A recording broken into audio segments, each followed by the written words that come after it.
You know video games. They don't exist, and then they do. But there's usually a brief or not so brief period of time between when the public finds out they exist and when the public finds out they have a problem. Sometimes developers get a little fancy and decide to release their games without any forewarning. Did I say fancy? I meant stupid. No one knows this game exists. Why would they buy it? Now there's a lot of factors which determine a game's success. There's the game, and there's the advertising, and okay, so maybe just 2 things. Oh, reviews! That's 3. Now obviously, the game itself is the most important aspect of a game's success. If it's bad, it will fail. Even though marketing only plays a set role in the success of a game, I thought, let's focus on that! The smart thing to do, and the thing that most video game companies do, is reveal their game a fair amount of time before the actual release to generate hype and knowledge of the game. The power of the hype train is much more important than you'd think. People can get more excited over something they otherwise wouldn't buy, especially after the reviews for a game come out.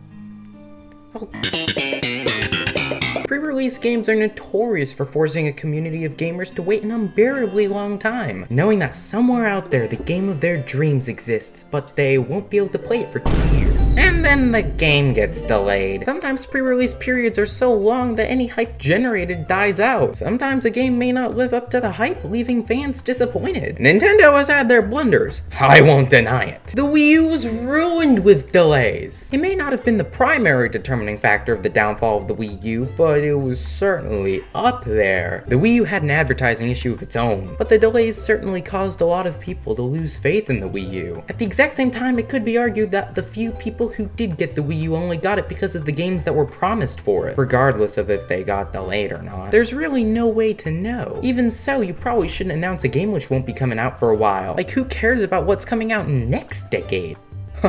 Metroid Prime 4 was announced in June 2017 to be released on the Switch. It had a logo, and that's it. Oh, I'm so excited to play logo! Why reveal that? I mean, put yourself back in 2017 for a sec. It's early on in the Switch's life. Basically, the only game on it was a Wii U game delayed onto the next console. So maybe they just wanted to give people some faith. Hopefully this game won't be delayed onto the next console too. So Nintendo's had some trouble in the past with pre-releases. Well, no longer. Introducing Nintendo in their prime.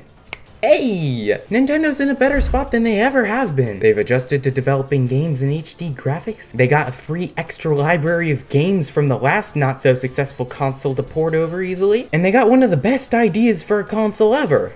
A hybrid console. The results? Nintendo's producing more high-quality games than ever, and at a faster rate, too. No more does Nintendo make their fans wait very long for the next game. A game is announced one direct, and within a year, usually less than 6 months, the game is released. This is due to Nintendo holding a new major direct every 3 to 6 months, forecasting the next year-ish of Nintendo releases. They've learned not to overstep their limits, and they've learned not to announce a game too long before release. And it's been working very well for them. I haven't seen anyone complaining about a game taking too long to come out since Metroid Prime 4, which still has yet to release. But that's an artifact of a bygone age. Since its re-reveal, it's been given new life, and it's bound to come out later this year. The whole system is very methodical. Introduce a set of games with enough time to build anticipation, quickly release them, and move on to their next set of games. You know, I'm starting to see a potential problem actually. Social media has been transformed into a catering tool for the generation's decreasing attention span, and it's just so Nintendo of Nintendo to be late to doing something, like increasing the power of a console, or following a trend. Wait. If the Switch 2 increases the power of the console by any significant amount, then Nintendo may have difficulties developing games for it like every other time they made a major leap forward in hardware, resulting in a software drought.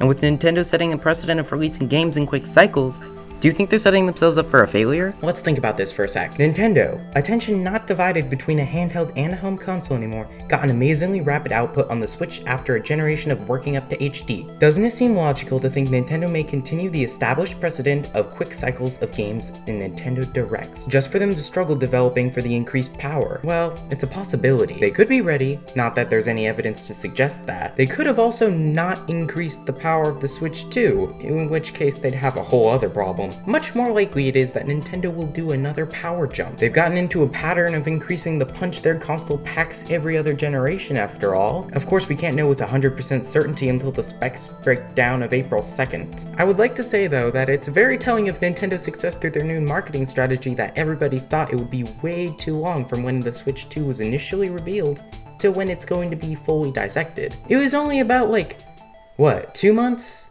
and everyone had an absolute meltdown over it. Oh, we can't wait that long, that's too far away. It's already almost here. Even so, there's no evidence in Nintendo history and console naming conventions to suggest that a console called the Switch 2 won't have some power increase. On the contrary, all the evidence points to an increase in power. With such a power gap between Nintendo and the competition, the natural next question would be by how much are they increasing the power? And the answer is pretty clear. The rumors range from PlayStation 4 to PlayStation 4 Pro levels of power. Now this is an oversimplification of tech specs, but the Switch 2 has 4GB of RAM, the PS4 has 8GB of RAM, the PS4 Pro has 12GB of RAM, and the PS5 has 16GB of RAM. Do not get your hopes up. I will not get my hopes up. I think it's far more likely that it'll increase to PS4 levels, which wouldn't be the end of the world. Even though PS4 Pro would be nice. Modern video game graphics have hit a ceiling of sorts, with developers unable to effectively use what the PS5 can provide. And as it is, most PS5 games are also released on PS4 in relatively uncompromised states, because it's already powerful enough to run magnificent experiences. If the Switch can get to that power level, then that's AAA experiences able to be ported to the Nintendo Switch with ease. So in conclusion, I don't know. They've got the potential to sweep the industry with maybe not a revolutionary, but consistently high quality experiences for the next 6 to 8 years. They also have the potential to absolutely drop the ball and lose the faith of everyone. Well, everyone but me and the Nintendo zealots. Nintendo number one! Nintendo number one! There's a pattern of Nintendo in the 2000s with every other console being a huge success, and the other being a failure. The scariest thing to me is that no matter the odds, it's still possible for Nintendo to flop next generation. Definitely not as bad as they did with the Wii U, but massively underperforming compared to the console it's succeeding. I hope that Nintendo will not pull a McStupido. Thank you for watching! Depending on how long it takes me to edit this, Nintendo could be hosting the Switch 2 Direct very soon, so please consider subscribing to stay tuned in for my reaction to and thoughts on that. It would mean a lot to me, especially in this early era of my channel.